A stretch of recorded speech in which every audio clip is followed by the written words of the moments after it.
Brain-eating amoeba found in street. Bernard Parish water supply following death. CBS News.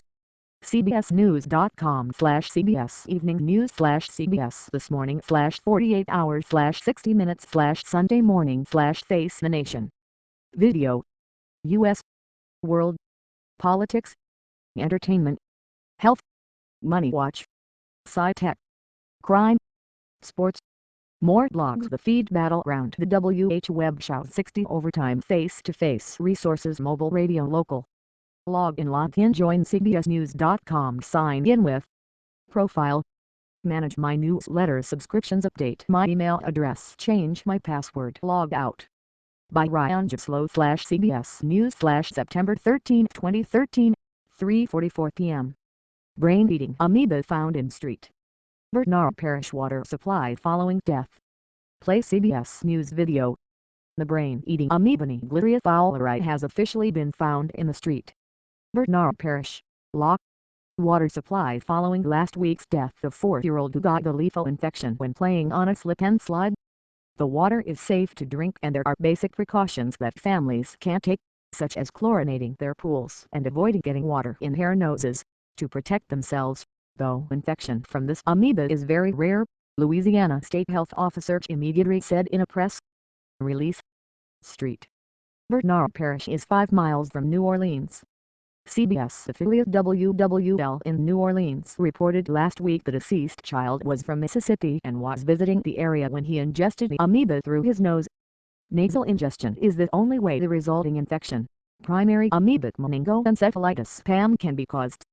They feel it was contracted with the slip and slide being out in the mud and the water for over a 12 or 14-hour period, in very hot conditions. Street. Bernard Parish President David Peralta told WWL last Friday. At the time, he said the amoeba had only been found in a water tank in the toilet inside the home, and none was found in the parish's water supply. That no longer appears to be the case, following additional testing from the Centers for Disease Control and Prevention (CDC). The CDC has now found the amoeba in 4 sites in the Violet and Ruby areas. These samples were taken from fire hydrants and faucets connected directly to water lines, the health department said. The parish had started chlorinating its water supply last week following the child's death, and officials said those efforts will continue given the latest testing. We know that chlorine kills Glitteria fowleri, which is why it was critical that the parish proactively began flushing its water system with additional chlorine last week, said Assistant Secretary for Public Health J.T. Lane. The parish will continue to section until it raises chlorine residuals to recommended levels, and this process will continue for several weeks.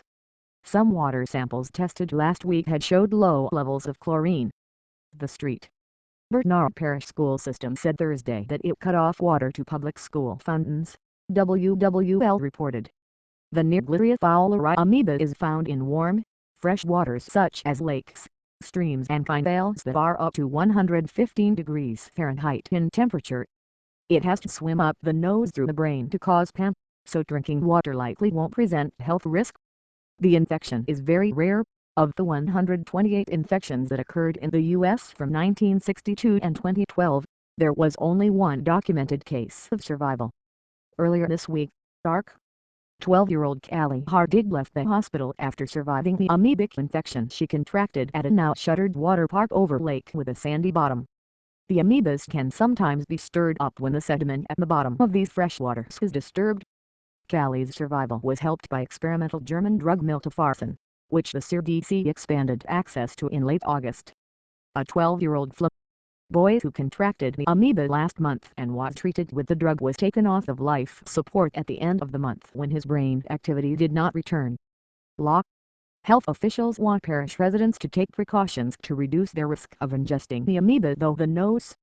Don't allow water to go up your nose or sniff water into your nose when bathing, showering, washing your face or swimming in small hard plastic or blow-up pools. Don't jump into or put your head under bathing water. Instead, walk or lower yourself in. Don't let kids play unsupervised with hoses or sprinklers, which may accidentally squirt water up their nose. Avoid slip and slides and activities where it is difficult to prevent water from going up the nose. Run baths, shower taps and hoses for 5 minutes before use to flush out.